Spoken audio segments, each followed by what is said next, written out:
We wish you a Merry Christmas. We wish you a Merry Christmas and a Happy New Year. All right. Ladies and gentlemen, if you're coming in after the fact, don't forget this number right here. When that goes to 0, that means that'll be story time. So if you don't want to hear our ramp up, all the usual stuff that we do, well, wow, I manage my Twitch right from my phone. If you don't want to hear all the stuff we do to talk to the fans and get caught up and just kind of shoot the shit, chew the fat, all those goodness, you just fast forward to the zeros and everything is great. Who do we have in the... Okay, that's not working. That is unfortunate. All right. This is why we go early. Like, Cobalt, what's up, Sean? How you doing, pal? Okay, let me get this started up again. Recluse Mage, hello, hello. Hello, Levine. Hello, Shoyle. And there's Brian Leach. Oh, my goodness. Look at all you lovely, lovely people. Okay. Cheers, everybody. Your FDO is feeling a tiny bit under the weather. I'm probably going to finish this show and go to sleep. But pumped up, got the adrenaline flowing, got one of A&I's favorite humans in the world on tonight, Mr. George Traub. So we're very excited about that. William Zapata, how you doing? Hey, how you doing? Christine M., happy holidays, everybody. Good to see you all. Well, all right. So we're going to give it another couple of minutes here, get it down to Recluse Mage. I am nothing but caffeine right now. It's just the only thing keeping me going is caffeine because I don't want to get into crystal meth, I guess. I don't think that's for me. I've never had it. I'm not sure. But caffeine is not only legal, easily accessible. Okay, so we're going to give it a couple minutes, and then we're going to do our housekeeping before the show, before the read. So as soon as I finish the fiction read, guess what? We'll be able to bring George on in short order. Brian, I am drinking scotch. I forgot. I don't know what kind it is. A served it up. A real girl herself served it up. And you know what? I just thought of this. It doesn't matter what Christmas present I get her this year. It's never going to top last year's. Last year's was literally a necklace that says A real girl herself. It's pretty sweet. I was pretty impressed with myself, frankly. Got hot up in the sucker all of a sudden. I'm going barefoot. You guys don't, you know what? You can't even see. I could insinuate I'm not wearing pants, but I am wearing pants. Sweatpants. Once again, if you're coming in after the fact, go to the zeros here if you want to jump to story time. Today's story is Santa No Pants Part 2. Dr. Daniel Baker, PhD, in the house. Now, when we shared tonight's episode, promoted it on Facebook and on Threads and all the other places, we included a link to a drink that Dr. Daniel Baker, PhD, recommended to us. So hopefully you guys got a chance. If you're cocktail type people, hopefully you got a chance to get that. Dan, I forget what it is already. Put it in the chat room, will you? Sean is a sharp motherfucker. I'm not going to lie to you guys. Sean is literally saying you're wearing pants while reading as a story with that title. I think that is illegal. It's probably illegal in Wyoming and soon in Idaho, but this is California, bro. This is California. I know I'm broadcasting across state lines, which in the next 4 years, I'm sure will become some kind of a crime. It just depends what your message is. We'll get that figured out. Cobalt says, no alcohol for me tonight. I bong hit oh my God. Oh my God. George is in the green room. George, a couple things about this show I may not have informed you of is as I'm reading, if I flub a line, I snap my fingers twice and I go back and redo that line. That lets us chop that part out for the edit. And then we take that story I'm reading, put that into the podcast feed. However, some of the junkies have taken it upon themselves to make a drinking game that every time I do a double snap, they take a drink. Some nights are less sauced than others, but Cobalt is going to take a bong hit every time I do a snap. I will do my best, Cobalt, to not intentionally snap so that you may still be conscious at the end of this show. All right, ladies and gentlemen, let's go to record keeping. Housekeeping. Jesus. Okay, that's the party time's going to... Oh, that's weird. What happened there? That's bizarre. I did something goofy here up in the chat. Anyways, nope, that's why. That's goofy. Okay, frame. When that clock hits 0, we're going to do our read. Here is what, go back to open, here's what is coming up from us. Let's see. Housekeeping. Obviously, I'm working on The Crypt Book 2 and a momentous, simultaneously positive and negative event, which makes it a magnet event when you think about it. I had to go back and start over on the second draft edit because like a python released into a pet store with a sale on many, many, many hamsters, it swole up. The girthitude became too onerous, and now Crypt Book 2 is Crypt Book 2 and 3.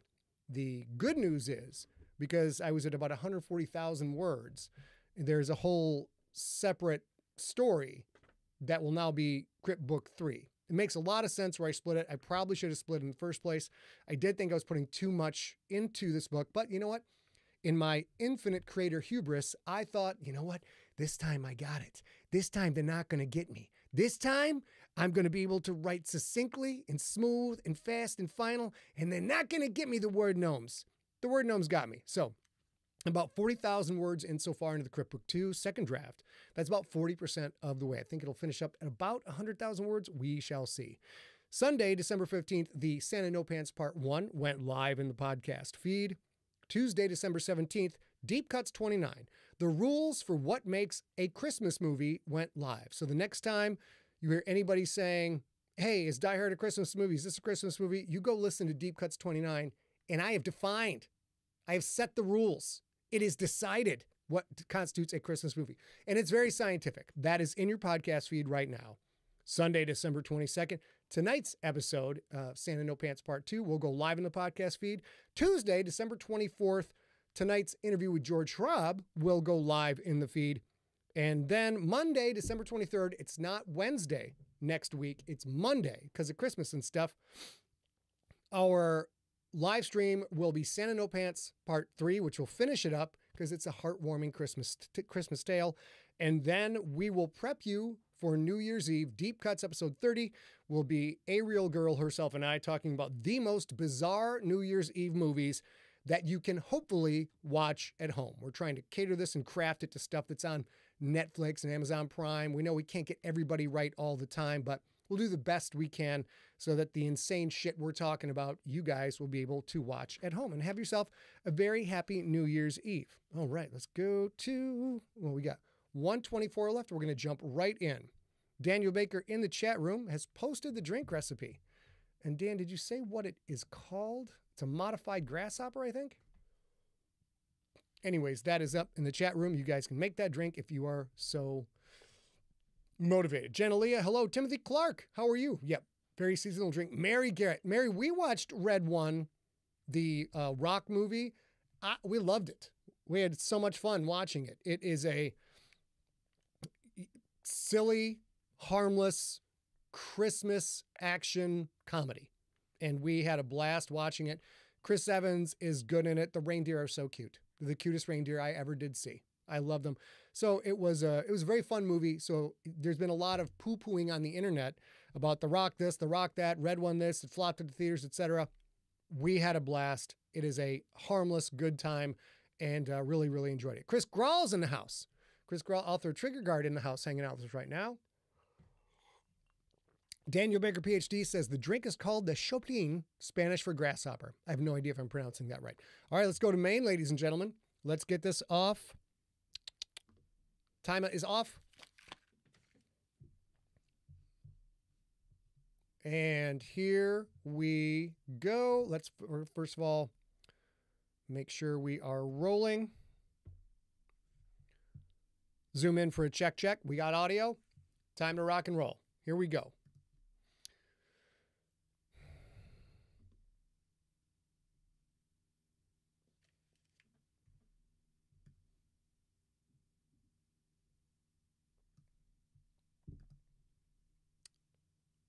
Santa No Pants Part 2.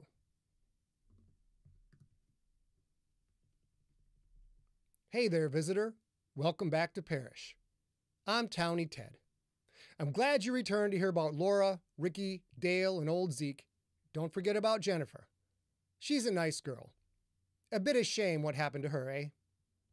Every Christmas Eve, Laura Deerdorf and her family drove south from Parish to Granny Deerdorf's in Flint. They've done it since Laura was a baby. She's 19 now, back from college, along with her friend Jennifer. Laura drives herself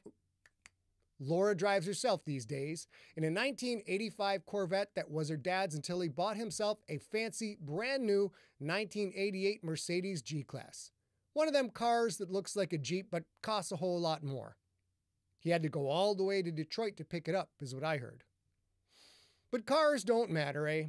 What matters is that Laura and Jennifer drove separate from Laura's parents, on account Laura is dropping Jen off in Ann Arbor before driving to Granny Deerdorf's for the family Christmas.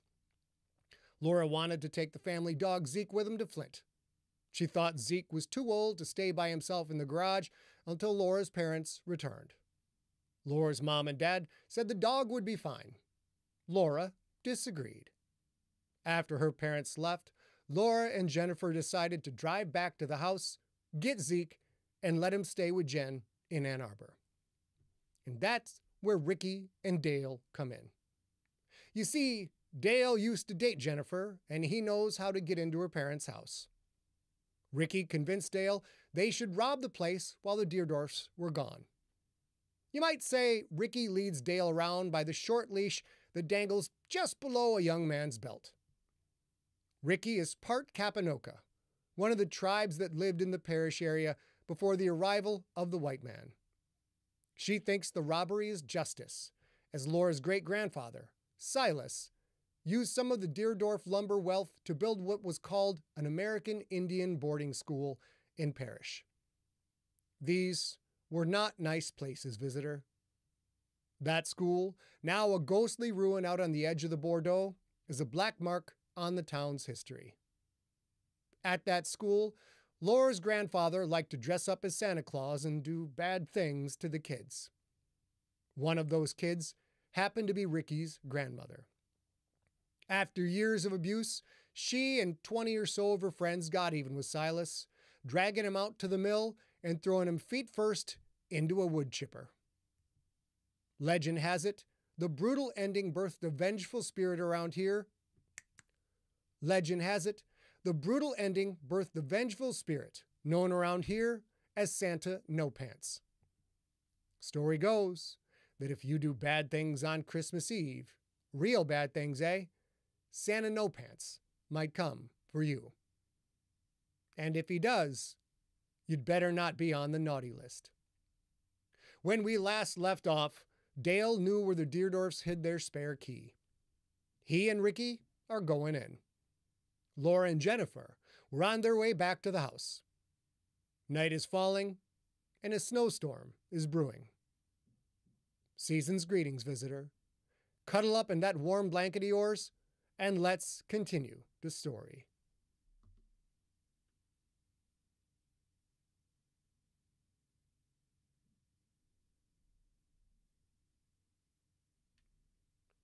Who's a good boy?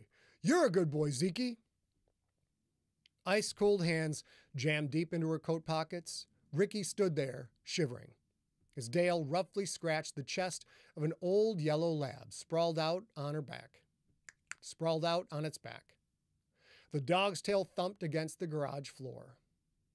The spare key had been behind a snow-covered stack of firewood, right where Dale said it would be. When he opened the garage's back door, the big old dog barked twice, then hopped around in that happy yet pathetic way big old dogs do when they're excited to see someone they know. "Let's get inside already," Rikki said. "I'm freezing." Dale gave the dog one more deep-fingered scritch, then stood. "Yeah, okay," he said. "I told you I could get us in." Dale closed and locked the garage's rear door, then opened a door that led into the kitchen. And what a kitchen it was. In dying sunlight, filtering through the big log house's big windows, Rikki saw a large freezer fridge, a dishwasher, and on the granite countertops, cooking appliances she had only seen on TV. Her mom's kitchen was a quarter the size of this one, maybe less. Rikki heard claws clattering on the linoleum floor, stepped to her right as the big old dog waddled in. As she passed by, the dog let out a short squeak of a fart. Rikki's nose wrinkled. Dale, what are you doing? Leave him in the garage. He stinks. No, fuck that, Dale said. Let Zeke do what he wants until we leave. He's a good boy. Something about the dog threw Rikki off, even more so than she was already thrown off. She had never broken into a house before. The worst she'd done was skip school, drink, and smoke a little weed here and there. She never bought it. The boys bought it for her. And, of course, had sex in a cop car where she was technically underage. But who cared about any of that? Those offenses would bring her nothing more than a slap on the wrist. Not jail, like she might get for this. Whatever, Rikki said. Where do we start? Living room, Dale said. You gotta see it. It's rad. This way.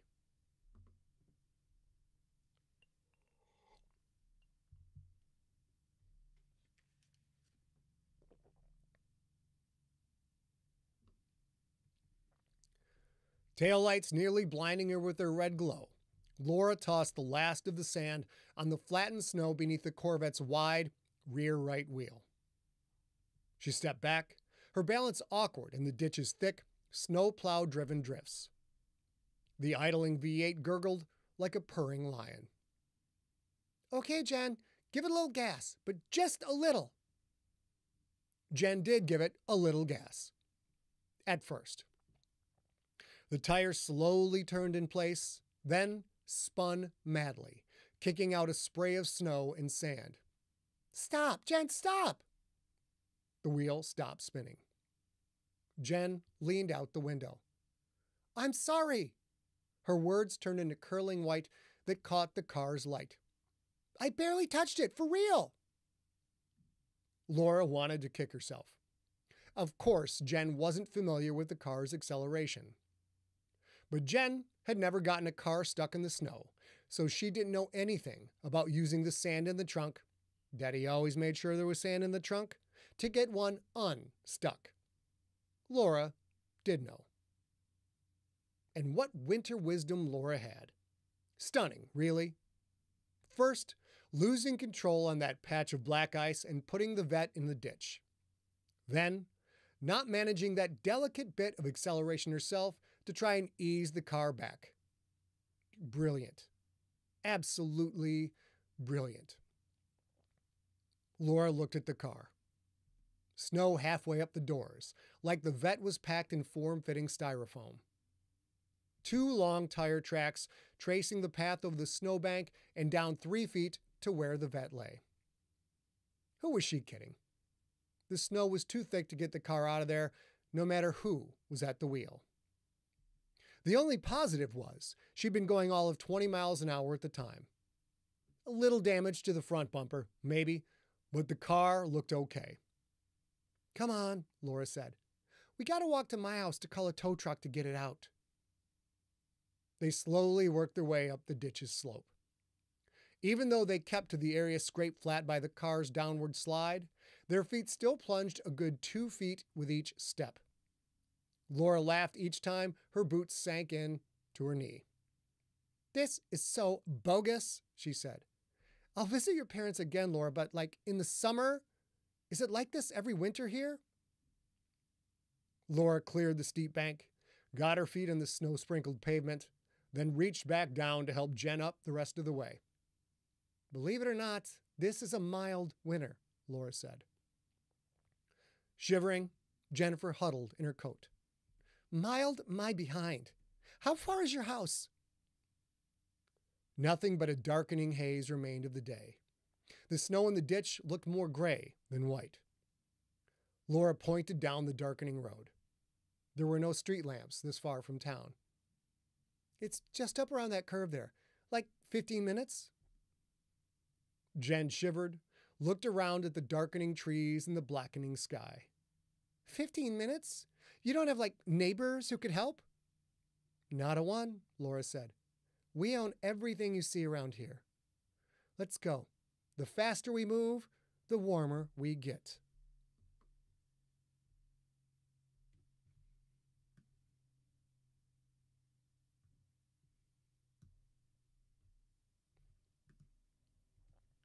The Deerdorfs hadn't left any lights on. The overcast sky outside blocked any light from the moon. The living room's tall windows already looked like black mirrors. Dale flicked on his flashlight. The circle of illumination, still dim for the moment, played across the century-old logs that made up the walls.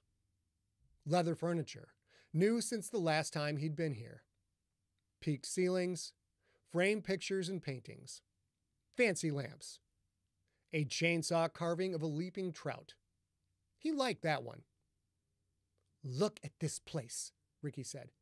"Fucking rich assholes." Dale didn't think the Deerdorfs were assholes. They'd had him out here for dinner dozens of times. Mr. Deerdorf had taken him and Laura snowmobile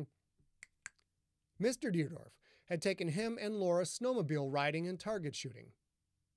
Laura had a vice grip around her cooch that she wouldn't unclamp, sure, but other than that, she was okay. Her mom was a bitch, though. No question there. Zeke padded into the room. With no small amount of effort, he crawled up onto the leather couch. Poor guy. That was the thing with big labs. Eventually, the hips go.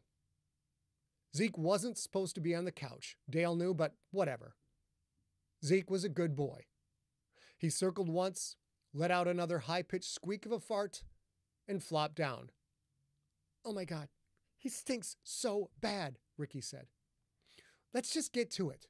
Where is the good stuff?" "Gun safe is upstairs," Dale said.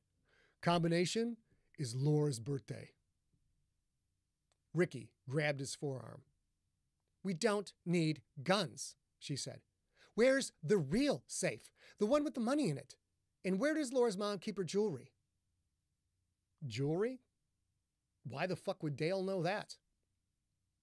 He slowly turned, letting the light play across the room. "You get what you want, I get what I want." The light circle slid across framed black and white pictures of old dudes and old dudettes. "I think Mr. Deerdorf has a safe in their bedroom." Ricky's hand squeezed harder. "You think, Dale? You told me you knew where the safe was." The circle played across the bookshelf. Lots of books. "Right," he said. "The gun safe." Mr. Deerdorf had a Colt 1911 in there, from World War I or something like that. "God damn it," Rikki said. "You didn't say gun safe. You just said safe. I don't care about the guns. Come on, just show me the bedroom." The circle of light stopped on the wide stone fireplace. Half-burnt logs in there. He played the light up to the chimney, to where it rose through the peaked wooden ceiling. He came down the chimney with blood in his hair, and all was lost because St. Dickless was there. Maybe we should just leave," Dale said. "We haven't taken anything yet, you know?" With speed and strength that surprised him, Rikki snatched the flashlight from his hand. "Dale Philip McGovern, show me where the bedroom is, and show me now. Let's make this quick." She'd used his full name. Only his mother used his full name, and only when she was major pissed at him. He didn't like Rikki using it. It made Dale feel like he was 8 years old again and in a whole lot of trouble. "Okay," Dale said. "The stairs are this way."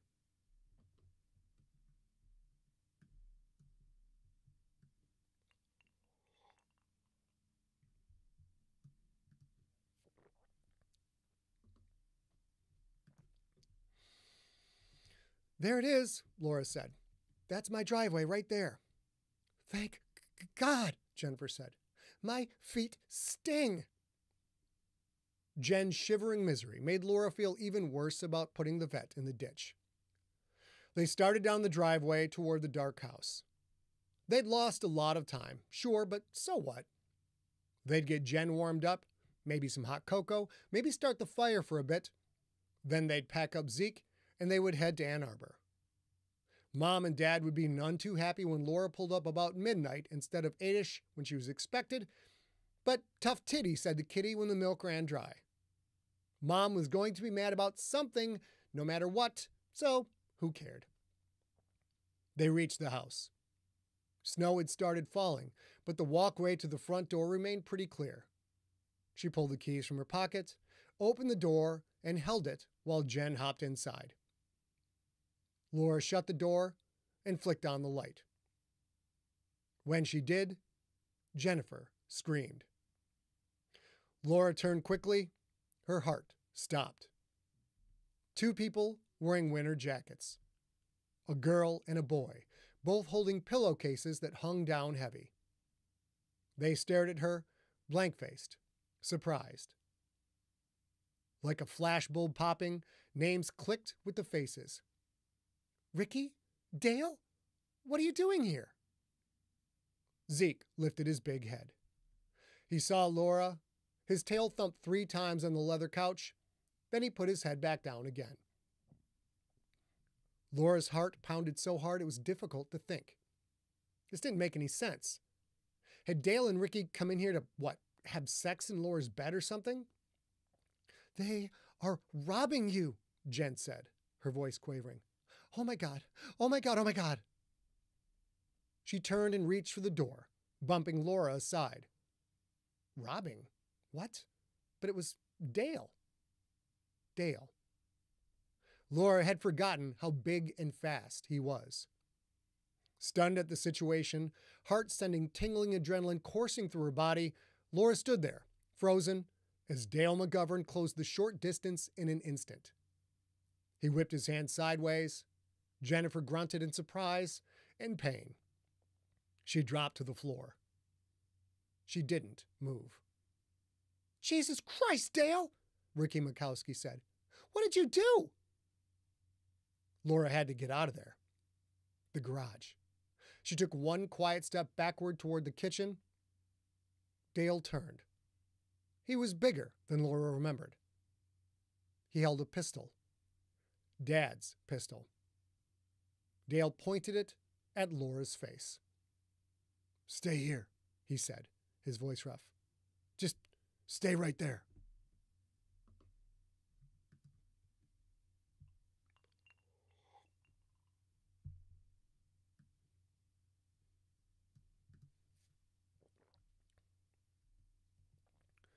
Rikki's breath came slow and ragged. She had filled a pillowcase with jewelry and watches and shit like that. Dale had given her the flashlight. With that circular beam dancing across someone else's stuff, Rikki had felt like Indiana Jones. She hadn't noticed Dale slipped away until he had returned with his own pillowcase. She hadn't asked what was in it, which, in retrospect, she really should have done. Dale had gone to that fucking safe. The gun safe. He had taken Mr. Deerdorf's pistol. He had hit that girl with it. Was she dead? Holy shit. Holy fucking shit. And now Dale. He seemed bigger than Rikki had thought for some reason, bigger and far more dangerous. Pointed the pistol at Laura Deerdorf. If he pulled that trigger, Rikki was screwed. A B&E was one thing. She knew that from her time with Rich Stemke. Assault, which dumbfuck Dale had just done, was another thing. But murder? That was on a different level. On a there is no coming back from this level. Dale, put down the gun, Rikki said.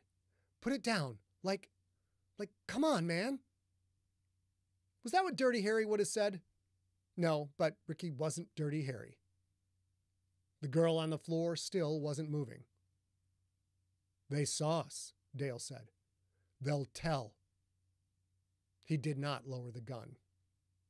Rikki was so scared. Laura stood there, trembling and not from the cold. Tears dripped down her cheeks. She was a Deerdorf, yeah, but she hadn't done anything to anyone. Laura had nothing to do with the boarding school, nothing to do with her diddling grandfather, nothing to do with what had happened to Rikki's grandmother and all the other kids. This wasn't Laura's fault. It was Rikki's fault. She had talked Dale into this, and she had to fix this. That blank look on his face. The situation didn't faze him at all. Not one bit. Dale, baby, you don't have to drop the gun, but at least lower it, Rikki said. If that dog farts loud and it spooks you, you might shoot Laura on accident. Rikki knew that that was the single dumbest phrase that had ever escaped her mouth. But Dale turned his head. He looked at her and he smiled. That's funny, he said. I mean, not the shooting part, but you know, farts are funny. He still had the gun pointed right at Laura. If Rikki got out of this, she would start fucking smart men. Not this big, stupid, small-town jock idiot. Anger blossomed in her chest, helped push away some of the fear. Laura isn't going to tell anyone, Rikki said. She looked at Laura, trying to project thoughts into the girl's head, trying to make her see the danger and also the way out. Right, Laura? You're not going to breathe a word of this to anyone? Laura stared at Rikki, blinking back tears. She wasn't stupid, Rikki knew, but at that moment, Laura didn't seem all that... She wasn't stupid, Rikki knew, but at that moment, Laura didn't seem all that much smarter than dumb fuck Dale. Yeah, Laura said. I mean, no, I'm not going to tell anyone. I promise. Just leave. I'll tell the cops we came back and saw someone had broken in, but we didn't see anyone. Dale sniffed, glanced at the girl on the floor. What about her? I don't know her. Think she's going to lie to the cops? She might have a bump on her head, you know? He was right. Dumbfuck Dale might be a dumbfuck, but at that moment, he was calmer than Rikki, thinking more clearly than Rikki. Laura, Rikki said. What's her name? Jennifer glanced at her friend, seemed to think for a moment. Jennifer. That's Jennifer. Jennifer, who hadn't moved a muscle. Was she already dead? Dead or dying? This was fucked. This was so fucked. Dale, baby, Laura and Jennifer are friends, Rikki said. Laura knows Jennifer. Laura will get her to play along. To say that they came in and someone hit her and they didn't see who it was. Or wait. The person had a mask on. A mask. Right, Laura? A mask? Laura nodded. Yeah, a mask. A snowmobile mask that hid the guy's face. I promise. She looked at Dale. Her trembling lessened. Look, you didn't hurt Zeke, okay? Like, that's the most important thing here. You didn't hurt Zeke, so I won't tell, but we have to check on Jennifer. Maybe she needs a hospital, right? Dumbfuck Dale considered this for a moment. He looked at Zeke, still crashed on the couch. As if on cue, Zeke let out a long squeak of a fart. Dale lowered the gun. Yeah, okay. Rikki didn't relax because she was still in so much trouble, but an ember of hope surged in her chest. Maybe they could get out of this after all. Zeke's head popped up. He lurched to all fours. The big old yellow lab started whining. Then another sound. A growl, but not from the dog. A growl as deep as the depths of hell, reverberating through the log walls, making the frame pictures clatter. The chimney, the stone chimney, began to shudder. Rikki thought she heard the wind howl outside, sudden and fierce, but it wasn't the wind. It was a moan, deep, resonant, echoing. A man's moan. Oh no, Dale said. Oh no. For the first time, dumbfuck Dale sounded afraid. As Rikki's insides turned to ice, that stupid rhyme flashed in her thoughts. 'Twas the night before Christmas, when all through the home came a fateful growl and a terrifying moan. In the fireplace, dead logs burst into flame with a shower of sparks and a popping of cinders. Zeke lurched off the couch, fell awkwardly, scrambled to his feet, and lumbered out of the living room, his tail tucked, whining all the way. Rikki wanted to run too, but she couldn't move a muscle. She, Laura, and Dale stared at the fireplace as the chimney began to swell, like a throat swallowing something far too big, a bulge that slid downward, making the stones wiggle, making cement stretch like taffy. Downward it came, from the top to the middle, and then something red and white slid out of the fireplace with a cloud of dark, pine-scented smoke. A man. A man with smoldering, smoking cinders for eyes. A man with a white beard streaked with A man with a white beard streaked with spatters of red, a tangled beard full of wood splinters. A man wearing a red coat and a red hat, both trimmed in blood-dotted white fur. A man with no legs, save for the shredded, mangled stumps where his thighs had once connected to his hips. He floated there, in front of the now roaring fireplace, bloody, gray intestines dangling down, their slick surface dotted with splinters, bits of leaves, wet dirt, and chips of whitish wood. "Ho, ho, ho," the hovering apparition said. "Dale Philip McGovern, have you been a good boy?"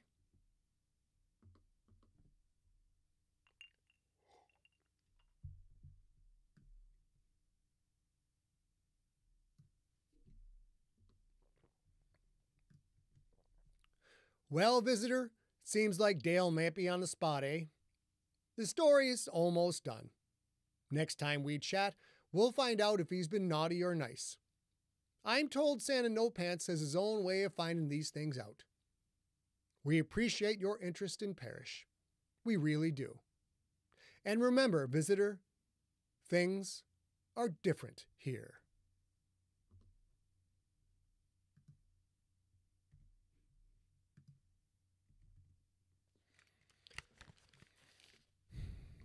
Baby girl, come on up and join us.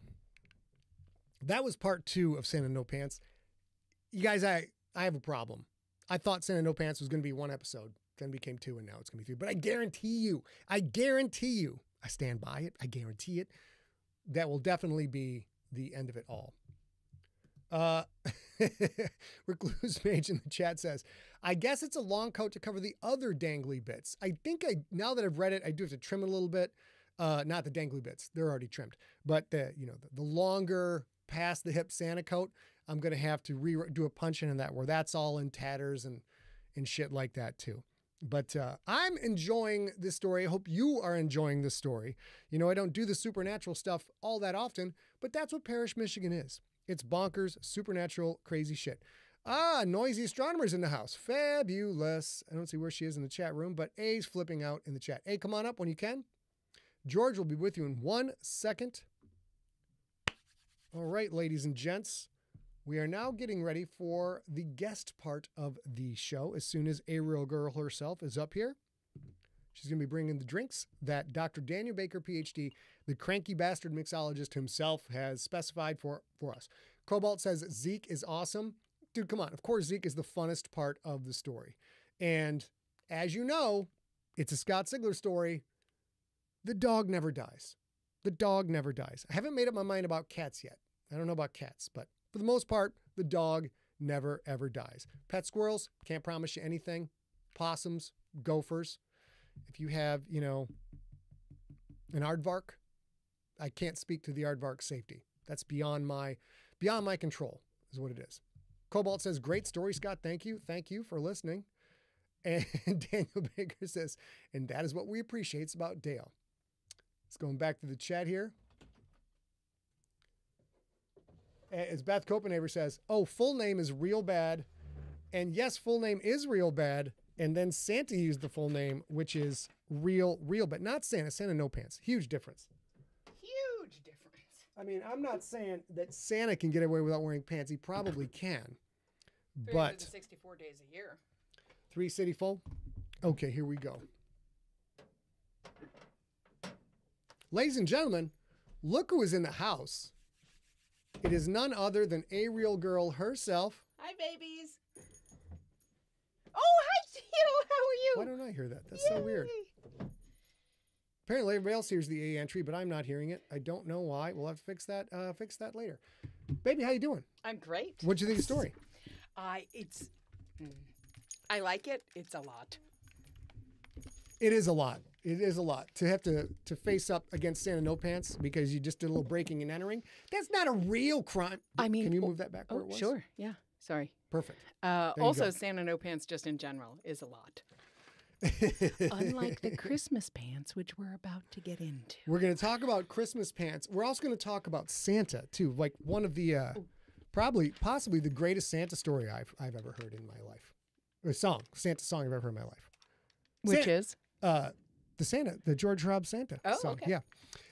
Ladies and gentlemen, here we go. Now, as you know, we are now about to enter into the deep cuts part of the episode. This is not story related. The story time is over. So if you got to tap out and go do your own thing, that is cool. George also forgot to tell you how we do this. Now we start a whole new recording. And in that recording, we will bring you on. Let me get that open. And then we edit this down for podcast. Close. Let me make sure I'm recording. Let's get George unmuted here. George, can you hear us? Yes, I can. Okay, let's do a quick spot check on audio. Make sure everybody's coming in. A, say hello. hello. George, say hello. Hello. Perfect. George, sound great. All right, here we go. I feel Yay. like this hat is. Now George will pretend like none of this ever happened, and we're about to go right into the episode. Oh, wait. I did have to remove my little bell because I feel like Steve, our audio engineer, would hate me. That's good. That's very smart. Okay, here we go, ladies and gentlemen. All right, so now we jump into the Deep Cuts intro. Let's get into it. Ready, babe? I am. Okay. Are you positioned right on the mic? I am, yeah. Perfect, right? Christmas albums. So many pop stars re-recording the same old sappy tunes over and over again. I mean, Silent Night alone has 30,000 versions just on Spotify. White Christmas, Jingle Bells, and God help me, Santa Claus is coming to town. Can't someone make some new Christmas music? Wait. FDO.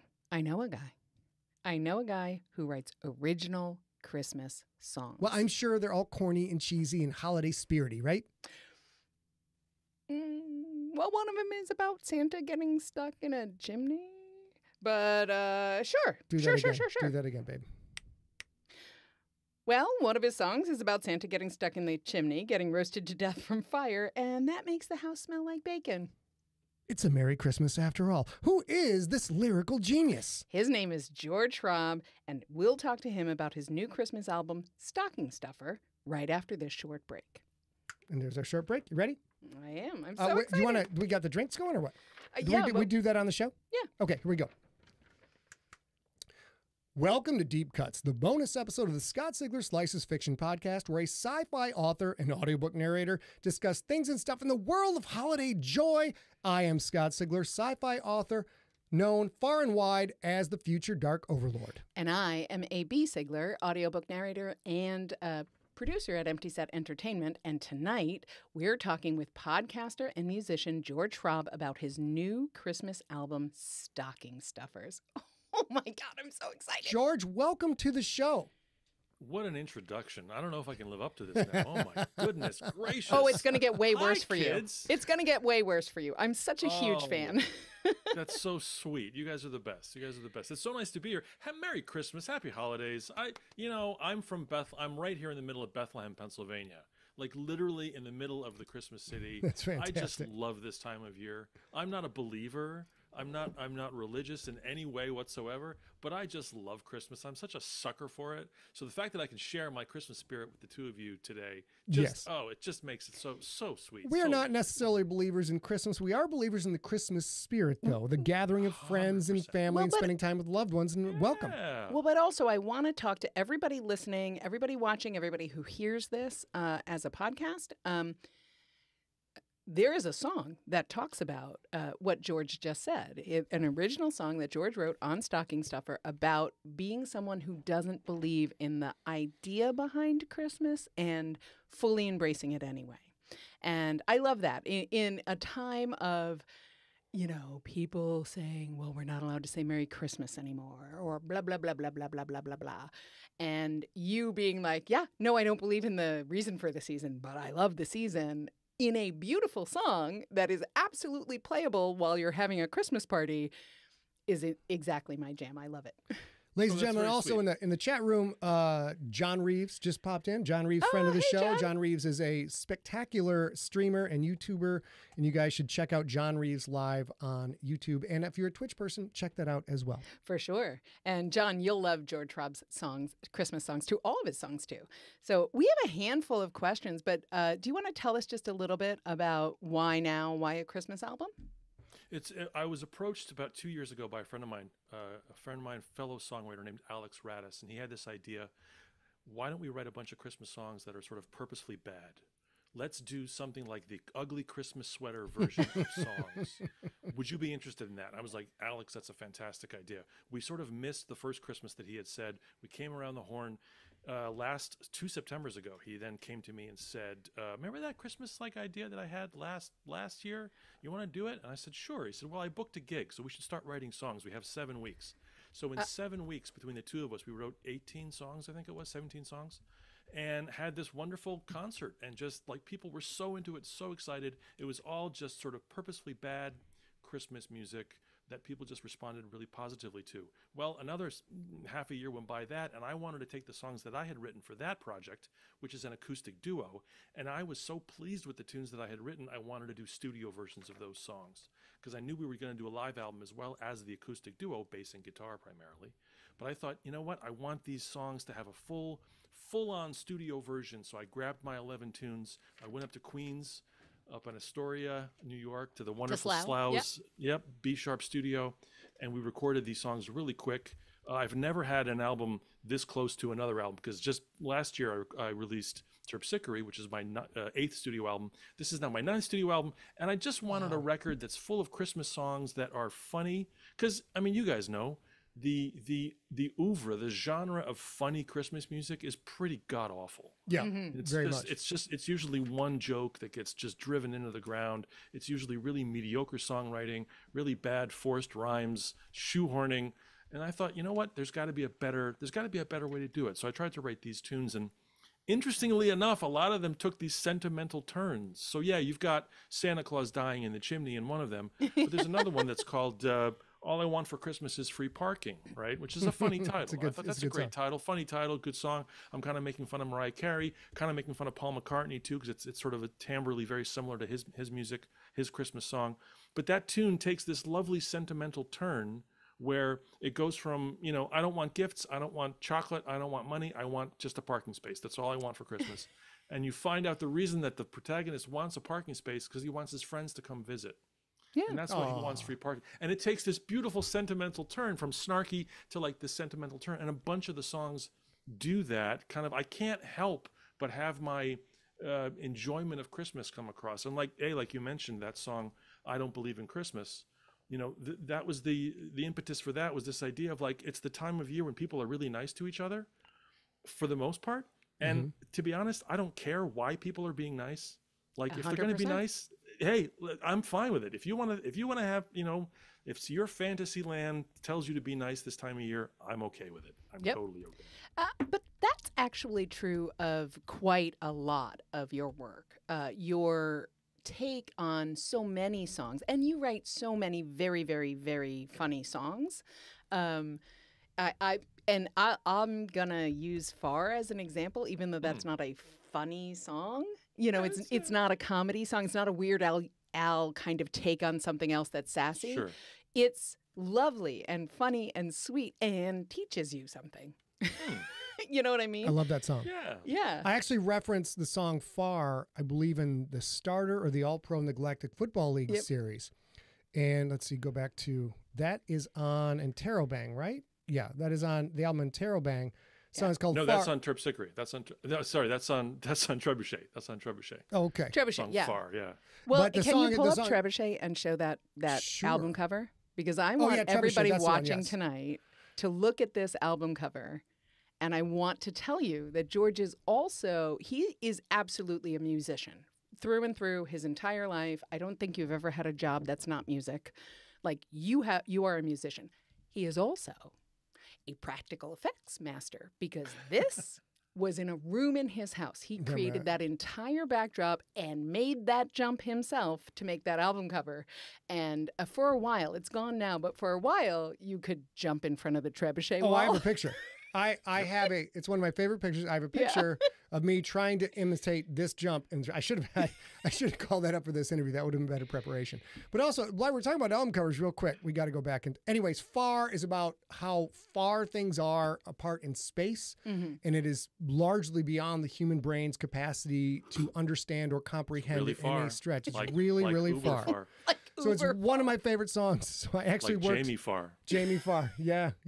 Come on, Clinker. So I did work several lines of Farr into one of the GFL books. Yeah, I can't I remember. Wow. Yeah. Speaking And of, so do I get a check? Do I get Yes. PayPal? How does that work? you Is get that- what's the- cents. you get free ebooks. How does that work? Free ebooks. But this is Cool. this is Even George better. back in the Interrobang days. George was just ripped. Well, yeah. It's so great. That is an album It's cover so too, you great. guys. If you're not familiar with George's work, that is the album cover my for favorite. Interrobang. That's And from 2004, so I'm not quite there anymore. But I was I will- there. I was there for a bit. I was there will for a little mention while. again how consummate and thorough a creator George is. Because to make Oh, an you're very album cover sweet. called Interrobang, he made that album cover, meaning he had to go Mm. through all that physical work to do it too. I'm going to There it pour is. our Christmas drink. George does not partake, but I'm going to pour our Christmas drink. I'm going to stop everybody talking for 1 second. Okay. Let's do it. Do it. Oh And my this gosh. was What's it the- called? What's the drink called this week? Oh, What are we calling it? shoot. It's Dr. Dan Baker, somewhere way back in the chat. Dr. Daniel Baker, PhD, also known as the Cranky Bastard Mixologist, he gave us this drink. He's getting ready to launch his website, and he's going to share with people wonderful cocktails. It's called the chapulín, which Cha- is the Spanish. chap- Chapulín, which chapulina. is Spanish for grasshopper. Hey, can I put in a request for Sure. his website to make some mocktails? Because for people Yeah. like me that don't drink, we love to partake, even if we're not Doctor. partaking. And so often you go to a bar, you go to an event, you go to a party, and the non-alcoholic options are like, oh, we've got cranberry juice. We can We've got mix some ginger ale and ginger ale. cranberry. Would you like that?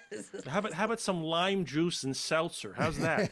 So and I love a good, lovely, like adult drink that just doesn't happen to have booze in it, but it's maybe it has some ginger extract or some kind of lavender something or who knows what. It's So a- let me it's a encourage cocktail. your friend to. I Yeah, do think cocktail. that Dr. Dan I'm sure Baker, he does. I'm sure he does. who is a chemistry professor, is absolutely down for that because he is in it to win Fantastic. it for the flavor mixology. George, I want you to know I've also stolen an enormous amount from Dr. Daniel Baker, PhD, too, Okay. by saying, hey, how would you fix this? And like, great, I'm going to put that in my book. Give me some chemistry shit. There we go. So go this back is to the me. chapulín. That's the Chapulina. Oof. I'm going to intentionally mispronounce this. I believe all mixed drinks Do should not be eat pronounced this leaf. in the Italian accent. So this, of Don't course, eat this leaf. this would, of course, be What's the... the flavor It's a profile? What are you dealing with Chapulina. here? It's Yeah. a Chapulina. grasshopper essentially. It's a mint Okay. and white chocolate. That's like candy. It's also Nice. absolutely non-edible green leaves because all of my mint was brown. So It here is. we go. It is literally a thin mint. It is a thin mint. Oh, these plastic leaves, baby? No. Okay. They're from the tree outside. They're alder Well, trees. But Chris Grall's in the house. Cheers, George. Thank you so much for coming on our show. Thank Let's you get to so some questions. much. Oh, wait, no. First of all, No, first I have to say, I want the people who love us and watch our show faithfully to know why I love you so much. And I love you personally, but I mean, I love your music, I love your art, I love all that, and I want you guys to understand it. I have to tell you, my friends, that George wrote my absolute all-time favorite song. And This will be surprising. It's called Everything Alive Will Die Someday. Oh, I can't listen to that song. It's beautiful. It's beautiful, and it puts every time I'm like, God, I've got all this to do, and I've got all these appointments, and I've got all this shipping to do, I've got all this work to do.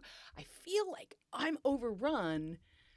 I genuinely think like, yeah, and I'm very fucking lucky to have it. And sometimes I have to listen to the song to remind me, because it's a beautiful song about being in love with being alive. That's how I see it anyway. I don't mean to put words in your mouth, George. That's very sweet. And one of my, in your life you have kind of it's almost like a picture book of memories in your head, and there's kind of like a top 10. And sometimes like new memories get imposed and the sort of older ones get shifted down into a different space. And I have like 10 or 15 like really wonderful memories in my head that I keep replaying so I can remember them the way they actually occurred. And just recently I've placed a new chapter in that book of memories. And it's us sitting a couple weeks ago in Arizona. Wonderful. Me singing that song and you guys singing along, and I was so blown away that you knew the words, that you were singing along, and not just you, but there was a number of people that were singing along, and I was so overwhelmed and touched that you guys knew the tune and enjoyed it, and that literally is one of my most favorite memories now, which I will have with me until I shuffle off this coil, as it were. It was a wonderful, wonderful evening, that one, when our friend Sheila got her doctorate and George came out to celebrate her and perform. And I'm lucky because I got to hear that song and tell you for the first time, I think. You might have cried a little. I love this song. We all did. It was great. Very sweet. And you guys can find George. He'll tell you a bunch, but you can find George everywhere you listen. SoundCloud, Bandcamp, Spotify, I'm sure, all these places you can hear George's music. You can also go, why don't you tell us early, we'll ask you again, but where, if they want to learn more about you, your website? My website, what's nice is with my name, which is H-R-A-B. My last name is Harab, H-R-A-B. And if you just Google that, the stock line is the first 36,000 things are me. So you can just do that. You can go to georgeharab.com, which is very easy. If you want to hear music and read the lyrics and all the credits and stuff, you just go to georgeharab.bandcamp.com, which is a wonderful place. You can get Stocking Stuffer, which is the newest album, plus everything else is there. A couple live albums, it's all kinds of stuff, and you can really get a sense of what the works are like. And I'm a sucker for lyrics. I'm a sucker for knowing what the words are, and I try to have good diction when I'm singing, and I try to make it part of the song as much as anything else. And so you can go look at the words and hopefully enjoy them, and maybe chuckle or just think about where your place is in the universe for a second or two, but mostly just chuckle. So I think we got to do this, right? Do it. Yeah, we got to do this. So anybody listening to our podcast right now, anybody watching live or anybody who hears this before Thursday, December 19th at 11:59 p.m. Pacific time, if you watch it today, you watch it tomorrow, email us at info@emptyset and we will send you a digital download of Trebuchet. We will buy it from SoundCloud and send it to you as a Christmas present, because we love George and we love you, and you guys need to hear this. It's super fun. So we're doing Trebuchet, not the Christmas album. Oh, sorry. No, Stocking Stuffer. I said Trebuchet. Whatever. Well, that got out of hand. Oh, that's the stupid. To be fair, I guess. Hold on. Let's do, because I messed up in the thing. Do that again. And sorry. You know what? I'm so sorry. We're not doing it for days. The people listening in the chat room right now, they get the Christmas album for free. That's how we do it. Should we do it a different way? We talked about what I just said. Let's do yesterday. what you said. Let's go. Guys, with what you said. I can arrange it for them to get the free thing. We can totally. No, it's not about that. Darn it. It's live. I did it again. Do it live. Okay, we're doing it live. Here we go. And sorry, George, I screwed something up there. We are back. Can I have this camera? Which one? Oh, can I be on camera? Yes. Yeah, there we go. Hit it, baby. Okay, so I'll try it again. Sorry for spoiling this, but if you are hearing the sound of my voice right now, and it is not yet 11:59 p.m. on Thursday, December 19th, if you email me at info@emptyset.com, EmptySet will send you a downloadable link for the digital files for Stocking Stuffer. It's super fun. David Bowie is my favorite song. That's my favorite song on the album, but you guys will have your own. Do you have a favorite? I do. My favorite, which I'm going to actually ask George to play, is Santa's in the Chimney, since we did just have Santa coming down the chimney and Santa No Pants, which if you are listening to this podcast after the fact, listening to Deep Cuts, you haven't been in the feed, Santa No Pants is a 3-part horror story, perfect for Christmas, gather the kids and everything else. George, would you like to perform Santa in the Chimney right now for everybody? I would love to do that. Oh, thank you so much. What a special treat. For this cat, I had to try to find a song that had some kind of death in it. Which is hard amongst my songs. Apart from Everything Alive Will Die Someday, on the Christmas album, that just happens to be one tune that does have some death on it, and that's this one. This is called Santa's in the Chimney. How's that sounding? Okay. Sounds great. All right, here we go.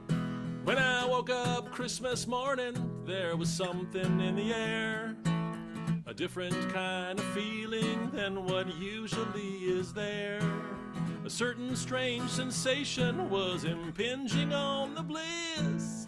I went downstairs to check the tree and see what was amiss.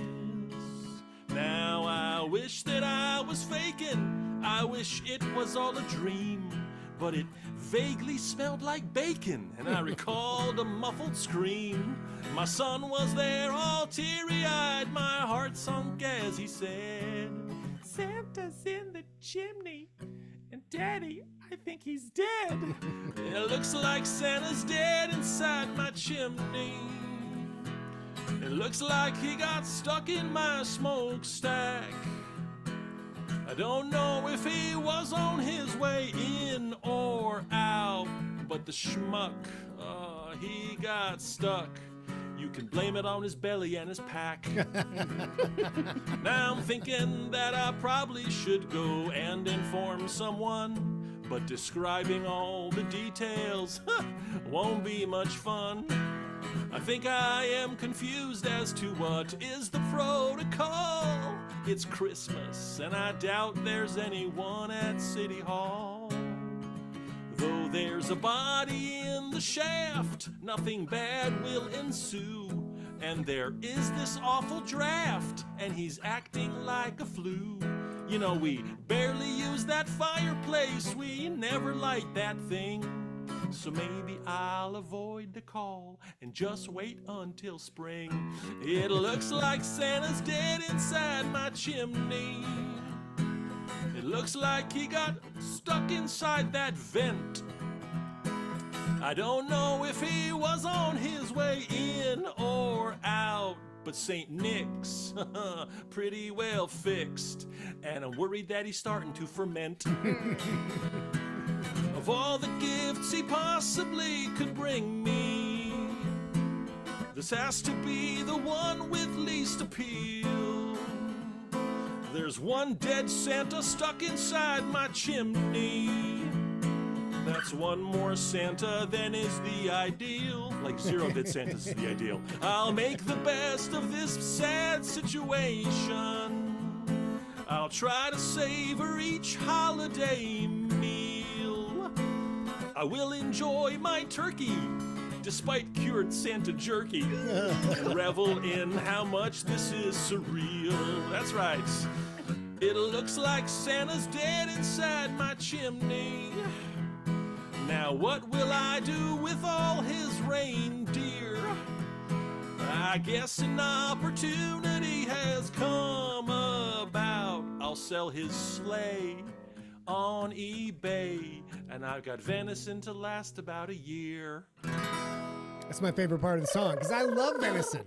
And I bet reindeer are delicious. They look delicious, don't they? I can't tell you. Well, going back to talk about Red One earlier, the movie that's on Netflix this year. The cutest reindeer I've ever seen. My favorite reindeer of all time. They're very cute, and they So do. you said you enjoyed Red One, huh? We did. We actually did. We enjoyed it. It's pretty. It's pretty exactly what you would imagine. It is. Okay. So as long as you can buy into it as exactly what you would think, If it's you great. enjoy formula, by the numbers, holiday comedy action flicks with The Rock, Okay. you pretty much can't go wrong. If you don't like any of those things, All right. it might not be for you. But the and J.K. Simmons, of course. J.K. Simmons is, as usual, you're just like, Well, why is he in this? anything he He's does. spectacular. Yeah. He just elevates above friggin' everything that he's friggin' in. So the one oddly drawback to the movie is J.K. Simmons is up here and the rest of the movie's here, and you don't notice until you see J.K. Simmons do his thing. Also, Right, J.K. Simmons right. got ripped for that. He's Oh yeah. Yes. Well, shoulders. I mean, he's pretty ripped. He's rocking. So good Yeah. on him. Good on Yeah. him. Well, it made me think of other films that sort of like people don't like that I love. Like the one that popped into my head was Joe versus the Volcano. Like I Okay. love Joe versus the Volcano. I People don't loved like Joe versus the Volcano.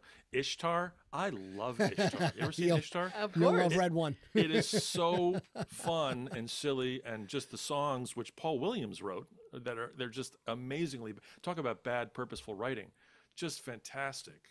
Yeah, if you like Ishtar, you'll like my album. I don't know if that's the best thing to say, but I love Ishtar. I think it was just brilliant. So yeah, So any of you, I'm glad you liked it. Yeah, any of you who are hearing or who just heard George's performance and the timbre of that, like the comedy of that, his non-Christmas albums are equally hilarious, and you should get those too. I am such a big fan. You got any more questions for George? I do. I have bunches. Hit me, come on, give me the best one. Give me the deepest one. Let's go. Well, I'm going to start a little can I bit light review? because I want to know the answer. How many bands Okay. are you currently actively in? Interestingly enough, I had been playing drums with the Philadelphia Funk Authority for 24 years, and I left that 2-3 years Ooh, ago. okay. So there's no, apart from the Christmas Sweaters, which is kind of my Christmas duo, which is just seasonal, there's no sort of full-time bands that I'm playing with. There's a lovely singer named Lisa Bodner that I play with occasionally. There's my buddy CJ Steinway, I play with him. But I have my band, the George Robb Band. Mm-hmm. And apart from that, what's nice is it allows me to do projects like this and then work with the SGU. You guys know I work with the Skeptics Guide a lot. Of course. Mm-hmm. So I've been doing, little tours with them and things like that. So yeah, so there's no actually active bands that I'm working with, and it just allows me to make albums and do all the other stuff. And you seem to be very prolific, George. We're talking like what you said. You're Oh, on look your who's talking! Are you kidding? how many books have you written during this interview? By the way, I'm wondering. Like two, but one of them needs to be right? Yeah, okay. revised. Let's be fair. So let's call it 1.72 books. You have up on Bandcamp site. You've got 10 albums, and is that Yeah. correct? And is that where you're at right now? Is this Christmas album is the 10th? And I believe you also have Yes. another Christmas album coming out shortly. Yeah, so I have this one coming out tomorrow. As a matter of fact, this is the duo. This is Alex and my friend Alex and I were called the Christmas Sweaters, and this was the impetus to write these tunes. And so this is a live album we recorded back in July. We're releasing this tomorrow. So I've put out 3 albums in the last 18 months or whatever it is, which is kind of crazy. But Lazy. not being full time in band or bands has allowed me to do that, which is really nice. George, we have a comment in the chat room. Cluesmage says, I wonder if they'll let me play the album at work on Christmas Day. There's no cursing in your album, no, correct? not There's at no all. cursing. Yeah. It's totally, there's a couple insinuations. Yeah, okay. There's some adult, but yeah, there's no profanity, And I'll which say, is part of the fun too. Yeah. and I will also say, I think the entire album is, I don't know how to say this, very Christmassy orchestrations. Like, I can't remember off the top of my head which song it is, but it has a lead in, which is, I think, similar to the Who's Down in Whoville singing Sakulare, Sakulare, Sakulare. Okay, yeah. On that morning, and it's just Well, it's you know what not it is. Here's the key. Hey, I'm going to let you in on a little secret. A little Okay. a music musician secret. secret. A little musician secret, right? If you want to make something Christmassy, what you do is you grab some jingle bells and you shake the shit out of the jingle bells, and that's it. Any song, you just go shing, shing, shing. All of a sudden, you can do Back in Black, right? Shing, Yep. shing, shing, sha da da, shing, shing, da da da, shing, shing, shing, ba-da-da-da-da, shing. It's Christmas. It's Christmas. done. It's done. George, No, we have I'm out of. No, I'm out of the union because I've just admitted. Oh, it, for but Christ's sakes. But that's all. It's we got to get you better representation. In the chat room, we have Beth asks, will George be at DragonCon 2025? I haven't been to DragonCon in I think 11 years, 12 Oh years. my gosh, has it been that long? Yeah, it's been that long. We haven't been It's since that long. 2019, baby, or what? 2018. Yeah. I think. 2018? You went Okay. in 2019 alone. Okay. I was Let's taking care make of my that folks. happen. Yeah, Let's do it, Yeah, George. We'll Let's go go. too. We'll go. Beth is Okay. a DragonCon aficionado. She's always there. But there's one other thing that we have to talk about real quick, and that is George also Geologic. has one of the longest running podcasts. And after this, babe, I want to ask about how we got to know George. And I For think through sure. the Yeah, podcasting. that's not. Yep. But going to the website here, George has the Geologic Podcast, which just posted episode 895. And George, how did that start for you, and how is that going now? Well, the gentleman whose studio I record all my albums at, Slough, who you guys know, you've met, the wonderful Slough. He's always been my engineer, my co-producer. He played all the keyboards on Stocking Stuffer. Just above and beyond amazing musician, amazing human. He's visually impaired. He got retinitis pigmentosa when he was 21. He lost his vision by 27. So he was listening to podcasts like in 2004, 2003, like way early on, because it was all of his media was basically audio based, and he had found these podcasts. And he, about 2005 or 6, said to me, I got one word for you: podcasts. And I was like, what's a podcast? He explained that this is something I should send my music to podcasts that exist, and maybe it's something I should do. And so I started in 2007. And somehow, 18 years later now, here we are. And I'm not sure if you're aware, but I know you're in the Podcast Hall of Fame. Yep. Right? Oh, snap. Oh, yeah. we know. Yeah. And they're going to inaugurate me. Yeah. So Congratulations. we're going to be fellow Hall of Famers there, whatever secret handshake we learn or whatever, however that works. But It is a very. I got this email like 2 weeks ago, and I'm like, this is a scam. This is such a scam. They're like, yeah, hi, I'm Rob Greenlee from the Podcast Hall of Fame. And I'm like, okay, I'm scrolling through like, what it is, where Rob do you want my credit card information? What do I have to pay? What Which ads link do I have to click purchase? on? Let's go. Exactly, and I'm like, da, da, da. And I'm like, there wasn't there, and I'm like, okay. So then I texted Evo, and I said, I just got this. Our mutual friend, who's also in the Podcast Hall of Fame. I said, this is a scam, right? This is like a scam, right? And he said, no, I voted for you. This is the real deal. I might have voted for you too. And That's it's Rob possible. Greenlee. So that's definitely not for a, those not listening a at scam. home. Rob Greenlee is one of the stones in the foundation of the podcasting community. Absolutely, Rob has a been around cornerstone since of square the- one. Yeah, Yes, for sure. yes. So I was very overwhelmed and humbled and excited. And I looked at our, the alumni that are included, not just you, but some, Murr is in there. Yeah, and same Adam year as him. Curry, and Mark Maron, and And Mariana you. Hossa, whose show I listen to every week here, on NPR. And I'm incredibly humbled to be Great. to be included Congratulations. amongst That's these so well delightful to deserved. hear on our show. It's wonderful. Congratulations. Wonderful. It's very cool. So we do want to talk about how we all met. You know what? We missed a spot. Okay. How many minutes in are we? Did you forget to set the timer? No, we should. Should we take the break? Yes, we will. All right.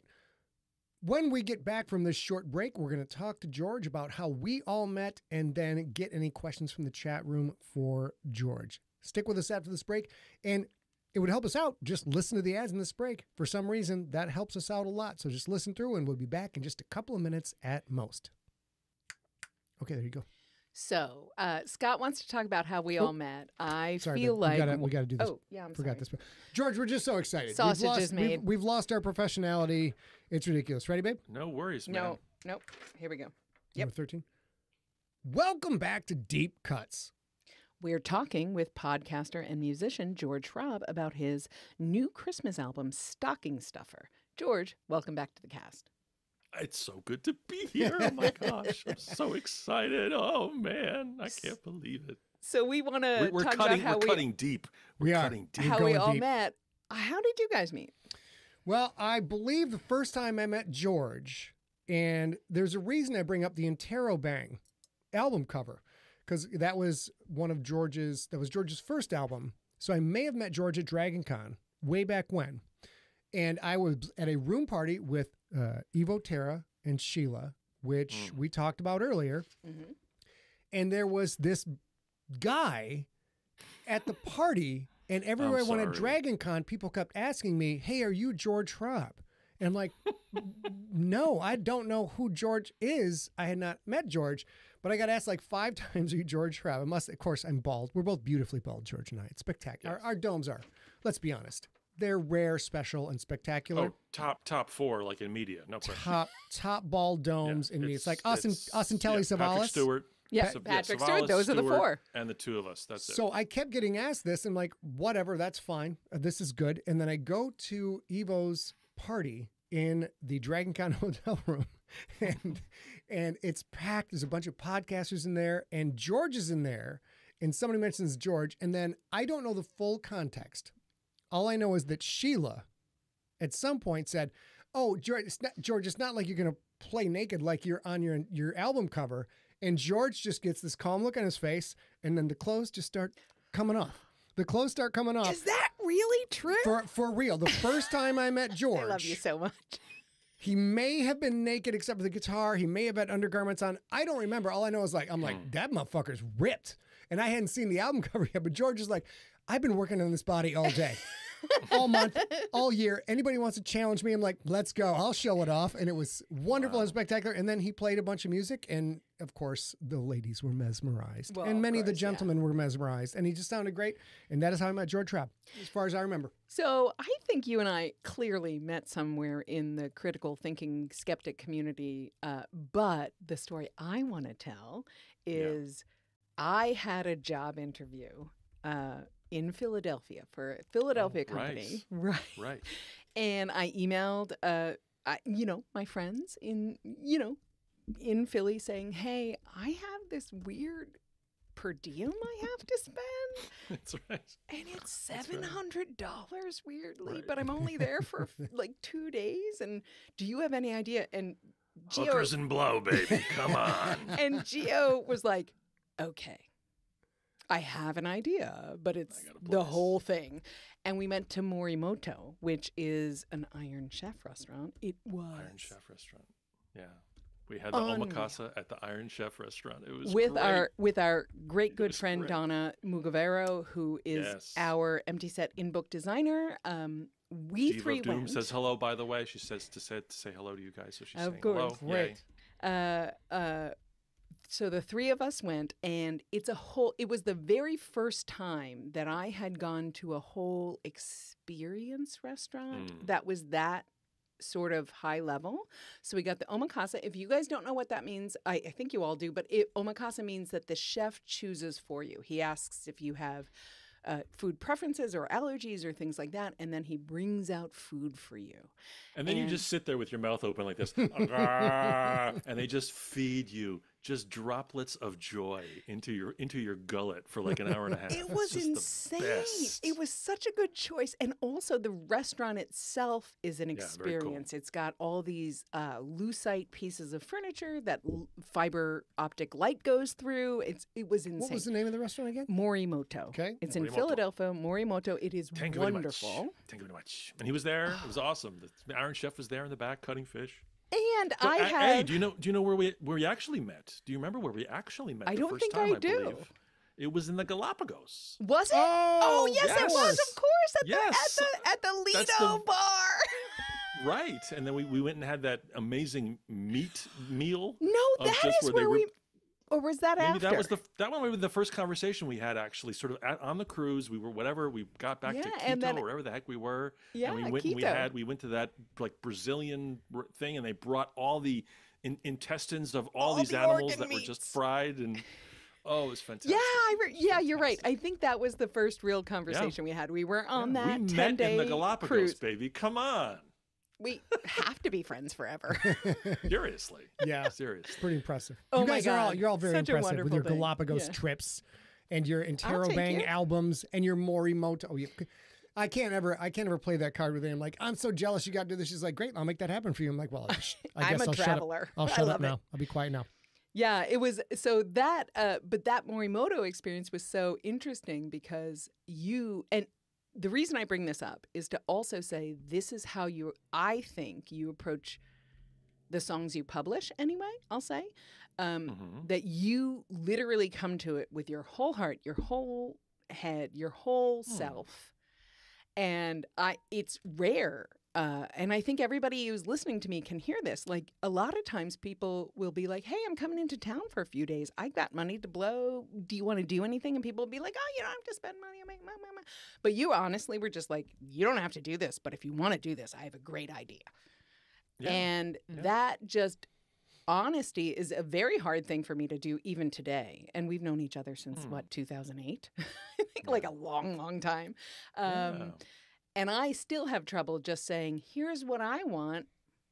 We can figure this out together. And that was one of my first experiences with that. And not all that long later, I was back in Philly for work. and had to get back to Newark because I'm a New Yorker. So I had like other stuff, family stuff to do. And you were like, I'm driving tomorrow for a show or something. And if you don't have too much luggage, I can fit you in my Golf because I'm bringing all my equipment for a show. And you drove me to Newark Airport. And it was amazing. And the thing I remember about that, though, is I had been for the first time ever to a gun range. I was going to say, do you remember the panicked look in your face? And I got what's in my luggage? Yeah, oh my God. And I was an archer in high school, so I have good accuracy. So I had a heart shot, and the people at the gun range gave me the target, and I accidentally left it on the counter when I was checking in at Delta. And then they pulled me into security because I had left. Because you walk into an airport and be like, here, this is how fucking accurate I am, bitches. I want to be moved to first class today. This is how I shoot good. And Gio had done everything to get me to the airport on time, and I missed my flight anyway. Because of me. He had absolutely broken laws to get me to the airport on time in the pouring rain. Well, I will say, as we get ready to close this up, might have a couple more questions for you, but if there's two words I can describe to communicate my experience with this lovely human being you see on the screen before you, those two words are all in. Everything George does, George is all in, whether it's an album cover, whether it's recording Christmas songs, whether it's like, I'm going to get jacked for this album cover. Like everything George does is all in. Even the last time we were in Bethlehem. Oh my God, the dinner we got. It's one of my favorite experiences. George, we happened to be in George's neighborhood and got invited in 2022 to George's Christmas party. It was after Caden's wedding. It was just summer. It was just friends. a dinner. Yeah. Just a dinner. He was just making dinner for friends. George made like a fucking 8-course dinner. I was full by course 4, and everybody else at the table, of course, smart to be like, I'll just have a nibble and then wait. I'm like, no, I'm eating all this shit right now. Dive in. By dessert, I was hurting, you guys. I pushed through. Yeah, you ate through, but everything. I was really We're very hurting. proud of you. And most of my pasta course too. It was very impressive. From that night, I have learned go easy on the pasta course. You can come back to it later if you still need a little sustenance. But it was a little bit much. Well, look, man. I think life is experience, right? It's not things. It's not money. It's like experience. You get the worst experience is a good experience because you get a good story out of it, or you learn to never do that thing again. So like the things that you do hopefully are interesting, and interesting is the best, because interesting can be good, interesting can be bad. Interesting is interesting. So if you're going to make a meal for your friends, make a fucking meal, you know. If you're gonna drive your friend to the airport, do it at 90 miles an hour through the rain. If you're gonna make an album cover, do an album. If you're gonna perform, this is a thing that sort of bothers me as a performer when I go and see someone who's lucky enough to be in a venue and be on stage and have an audience in front of them, and they half-ass it or quarter-ass it. It's painful for me that you have this opportunity to entertain people. You have this opportunity to do this thing that you supposedly want to be doing. And that's why, Scott, you're so cool, because it's like every second you get the opportunity to do that thing you love, which is writing and creating and building worlds, you do it. And it's so inspiring to see you do that. And then the both of you, the way you work together and support each other and make that kind of world building possible, it's really inspiring. And so it's the kind of thing that, if I'm lucky enough to go stand in front of someone and play my guitar for a couple minutes, whether it's a bar in Arizona or whether it's, the Garden State Arts Center in front of 1,500 people, whatever it may be, like I'm all in. That's the best compliment you can pay me. And I so appreciate that. I wish artists would sort of understand that and be like, when you're doing it, fucking do it, man. Like, do it. Because you only get that. You get that one moment. For each individual gig, each individual book, each individual story, each individual time you're hanging out with your friends. All you have is that one. That moment is going to be gone in the blink of an eye, and it is gone for good. You cannot get that particular moment back. And watching George just live and experience life and do his thing is very inspirational to me. It's very much, George is very much a model of a great way to live your life, to be kind to people, to excel and work hard to excel at your craft.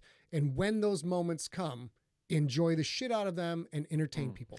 So I'll also add, as a creative adjacent, somebody who isn't creative. I know you guys don't have to email me.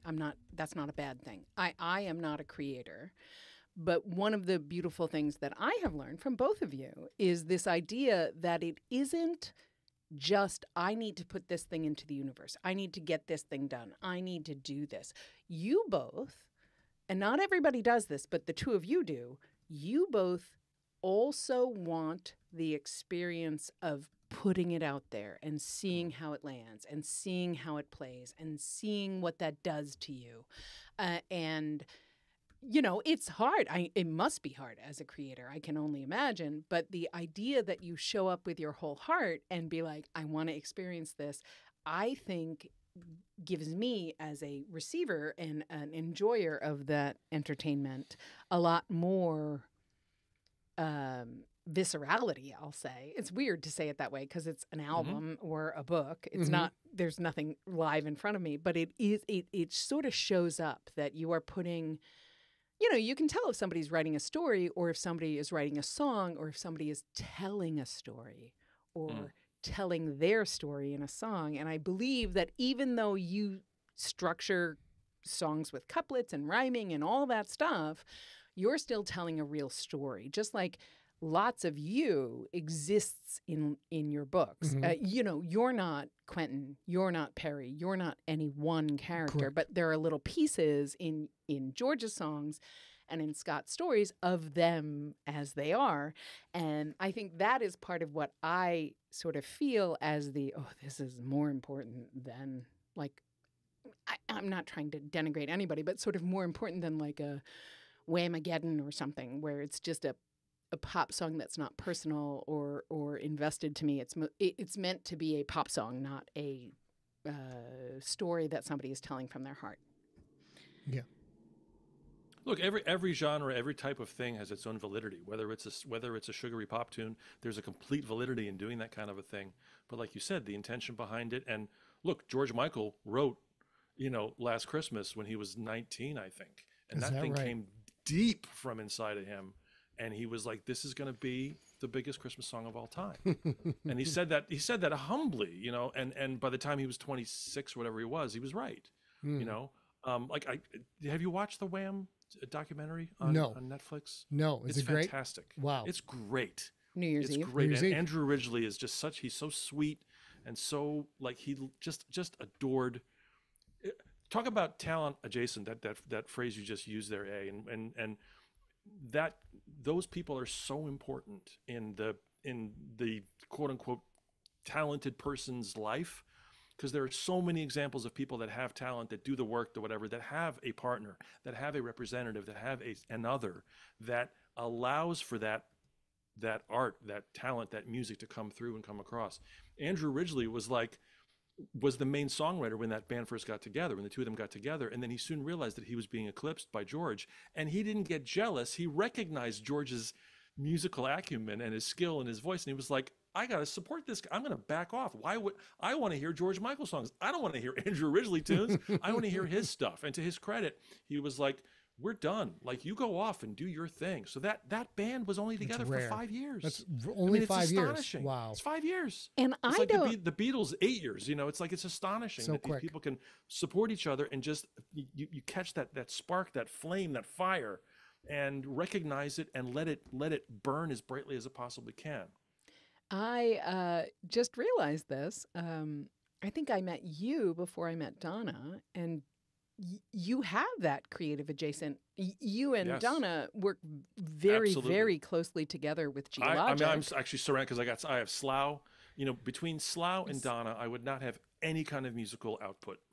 I would have like songs on a cassette, under my bed somewhere is what that would be. But with Donna's design, you guys know this. Donna's design is we're just lucky. Donna's superb. brilliant. It's just the best. It's Yeah. the best. And then Slough's production. It's just I could never, ever, ever afford them. If I was hiring them, I could never, ever afford them. That's literally how A and I started our business together. A was an avid reader and had reached out and said, hey, I have the skill set. Can I help with anything? And once she started helping, I started asking, like, well, what do you do for a living, et cetera? Like, what do you make? What are you making these days? And then I'm like, I cannot afford this human being. I simply cannot. Right. But I think I better marry her. All right. Well, that took a That'll while. just for business. It's a write-off. The whole wedding's a write-off, which it actually was. But the whole concept of like, I can't do what this person does. Right. And right. what this person does will elevate what I do to such a higher level Yeah. that it's worth all the time put in and worth all the asks to say, And can you help sharing me? it. Can you help me do this? Look at this thing. It's just this beautiful. Oh, look I at, didn't see- I yeah. mean, the this, right? peppermint It's star, the just Starlight gorgeous. Mint. This is the Don- Starlight Mint is insane. This is Donna the Mubagero's Starlight design. Mint This is Donna's on design. the It's CD just- and is there's a whole insane. booklet. And there's a whole, and it's like all of the margins are exactly where they need and to the be. kinky and boots, it's all boots, the it's details. all- it's and then so you listen insane. to it, and it's like this, Slough's production is just pristine. It sounds like $1 million It does album, sound good. and it's It sounds not. great. But it sounds like $1 million record. and Yeah. I'm Yeah, so yeah. fortunate, and that's a message to people that are watching this. Like maybe you could be talent adjacent, and it's such an important role to play. Yeah, in yeah, some, yeah, like yeah. maybe you know of someone that's talented. Say, hey, what can I do? Like whatever you're good at, it needs to be done for someone. Absolutely. Like whether it's just licking envelopes, you know what I mean? Like whatever talent you may have will help someone be successful, and you can sort of be a part of this entire endeavor. And it's magical when it all works out. Yeah, for sure. So I have a couple more short questions, and then we'll wrap Sure. up because it's late for you. I know. No. So how many instruments do you play?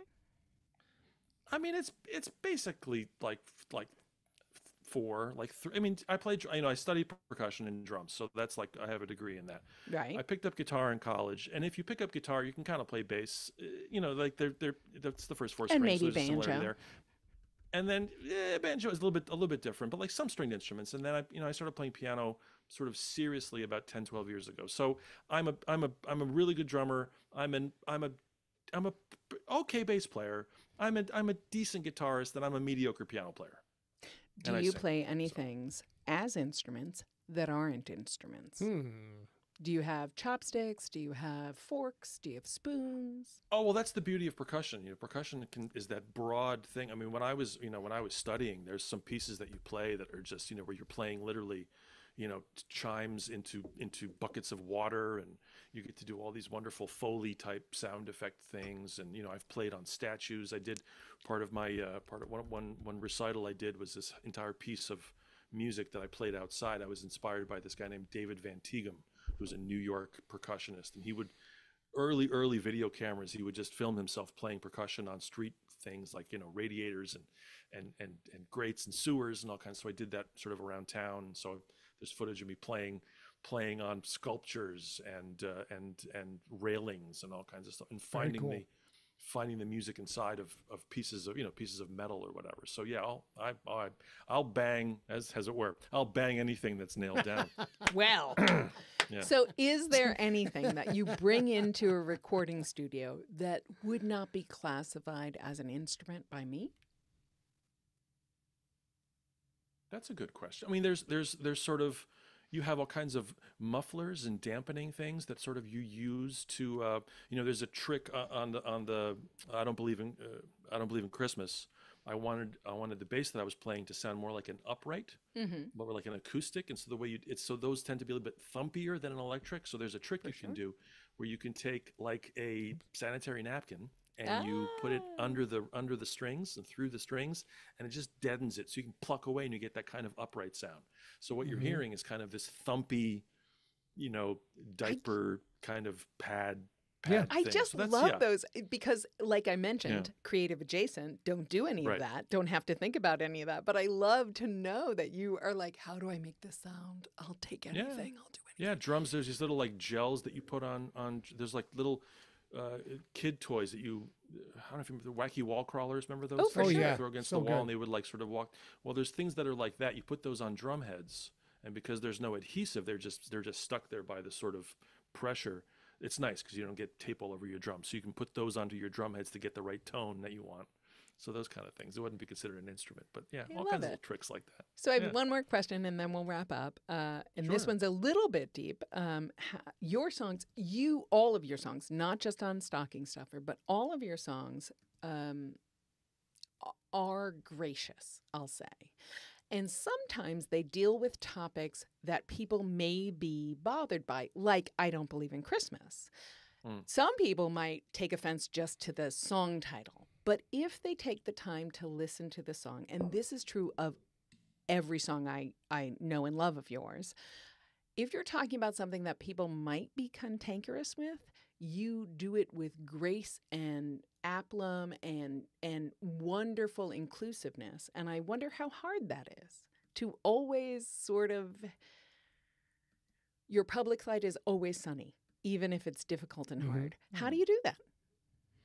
Well, that's very nice to think that that's how I come across. And I wonder whether I come across as surly. I wonder whether I come across as bitter or snarky. I think in my younger days, I was a little bit snarkier. I was a little bit more influenced by the cynicism of someone like Frank Zappa, who I love. I grew up, that was my college, was just listening to Frank Zappa stuff. Were you influenced by Frank Zappa? Yeah, Obviously, hard to imagine, right?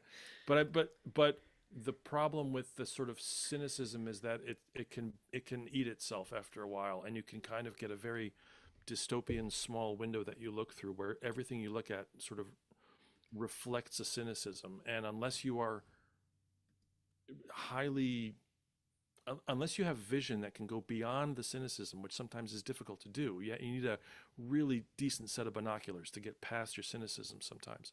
That can really limit your worldview. And so I think maybe about 10 or 15 years ago, I tried to get beyond kind of the snarky cynicism thing. Yeah, yes, I have a song called "God Is Not Great," absolutely. But that song, tries to say, like, there's got to be a better way to do this religion thing than the way we're doing it. I have a song called "Thoughts and Prayers," which makes fun of politicians and people that are in charge that solely give thoughts and prayers to a problem. Yep. Or I don't believe in Christmas. It's this idea of like, yeah, I'm not religious, and your fairy tales, I just don't understand how you believe that stuff. But if you're going to be nice, okay. I think it's a longer, smarter game to be able to not stand in the back of the room with your arms crossed and go, pfft, and to find maybe a bit of beauty and a bit of joy and a bit of pathos in something that's being done creatively, or even attempting to be creative. I got into a dark period maybe 15 years ago or so, and was kind of not writing music and was kind of stuck. And I went and I saw this band playing. We have in Bethlehem, there's a thing called Music Fest, which is it's the largest free music festival in the United States. It's wonderful, 9 days, craziness, 400 bands play. And I went and I saw this young band. They were all like high school kids, and they were playing ska music in like 2010 or whatever it was, it was like, and they were so into it, and they were so excited, and so they weren't the best players. They weren't the most accurate. They weren't the tightest band, but there was such a joie coming off of their instruments that I remember standing there and being like, how dare you be snarky, or how dare you like think that these kids aren't as good as they could be or should be, or as you are. Like, go fuck yourself. Like, you shouldn't think that. Like, look at how much fun and how much joy they're having, and in that moment they're existing. And you need to do that because you owe it to yourself, and you owe it to the people around you, and you owe it to anyone that is kind and generous enough to pay attention to you, to be generous back to them, and to be positive, and to try to find the positive thing. And I'm around musicians all the time, and there's this thing of musicians just slag on other musicians, and I'm sure writers slag on other writers, and poets slag on other poets, or whatever it is. And I just stopped. I was just like, I'm not interested in that anymore. You're not of that. I'm just not interested. So we're going to wrap things up. I want to say a couple of things. Scott just showed on the screen, we three that are on your screen right now got to visit Bruce Press, who we love, and was such a big part of Empty Set, in March of 2023. And this is one of my favorite photos from that moment of Bruce and George and Scott talking about your beautiful bald domes. I also want to say there are many lovely comments in the chat room. Chris Grawl says, creative adjacents create things creatives need. And I love that. Chris Grawl also says, knowing there's a George Robb in the world restores my faith in humanity, which is kind of important at this particular time in the world and in America. It's nice to have a little faith in humanity. Nice to see there's a awesome, lovely people out there who are very positive and bring the heat. So, as I mentioned, if you guys are listening right now and you email me at info@emptyset.com, I will email you a download link from Bandcamp for George's Christmas album Stocking Stuffer. It's fantastic. It's super fun. hilarious.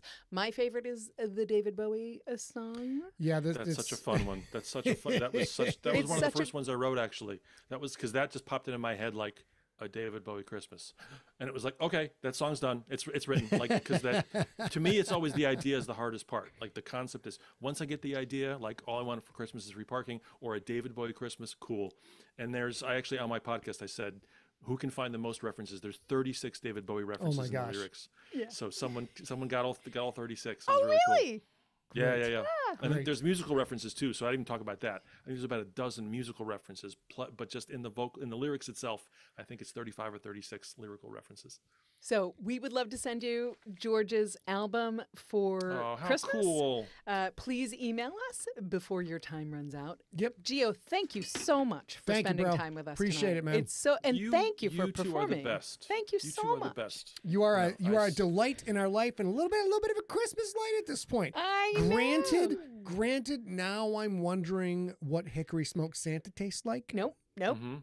I mean, I didn't Still make that nope. shit up. I did do a Santa No Pants You story, don't- but you I don't didn't get talk to lean about into what he made cannibalizing up, the though. supernatural Nope. Christmas spirit that is Santa Claus. I did You not. do not get No? to lean into Gio's. I'm gonna have some goddamn bacon-flavored reindeer Santa. then. I'm gonna eat some goddamn Okay, reindeer. that's fine. And when I have that reindeer, George, I'm gonna have it in your honor. So we do Here. unceremoniously have to kick you off Gotta because boot we you. don't know how to do it nicely, and we don't have a production Please. assistant. Yes, Do we it. don't. We don't. Boot me into the Christmas. Love you boot so me into much. Christmas. We boot you Love into you the guys. fireplace, and you will disappear you. in sparks. Good day. Love you. Here's to Love you. 2025. Yeah, Cheers. for Cheers. sure. Cheers. Cheers, buddy. And I put my drink down to boot George, Rob, and go back to Maine. Baby, that was super fun. That was super fun. I'm so excited we got to have George on the podcast. Okay, get rid of info. There we go. Now we are going to finish up. Let's go to Steve will fix this. Steve fix all this shit. That is it for this episode of Deep Cuts. Next episode, we'll give you the most bizarre New Year's Eve movies that you can watch at home. Hopefully watch. We can't control all of the streaming, but that is it. Happy holidays, everybody. Goodbye. We love you guys. Goodbye. Thank you so much. Great job. Okay, we're done. All right, ladies and gentlemen, that is it. That went far longer than I had thought we would go. Sorry about that. He's just so fun to talk to. You're a big fan. That was a fucking hour, dude. Oh, really? I guess we're gonna have to see if Steve can. Should we record it? Like we put another commercial break. Anybody listens that far? We'll figure that out later. We'll talk to Steve. Talk to Steve about it. We'll talk. Bye, Dawn. Bye, Sean. Good night, Recluse everybody. Mage, next stream is Monday, December 23rd. Yep. Monday, December 23rd. There will be the conclusion to the Santa No Pants story, and then we'll talk about movies you can watch about New Year's Eve that don't have Christmas content in them for New Year's Eve. That's it. All right, let's go back to Maine. And now we are out. And if I can figure out how to actually shut us off over here. We're let's go really back grateful to, for you guys. Yep. We'll come grateful. back and do our end of year on January 1st. There we are. All right, you guys, fantastic. Remember, it's next Monday, not next Monday. Wednesday, Yeah, Monday. because Christmas Eve and Christmas, I'm gonna be enjoying the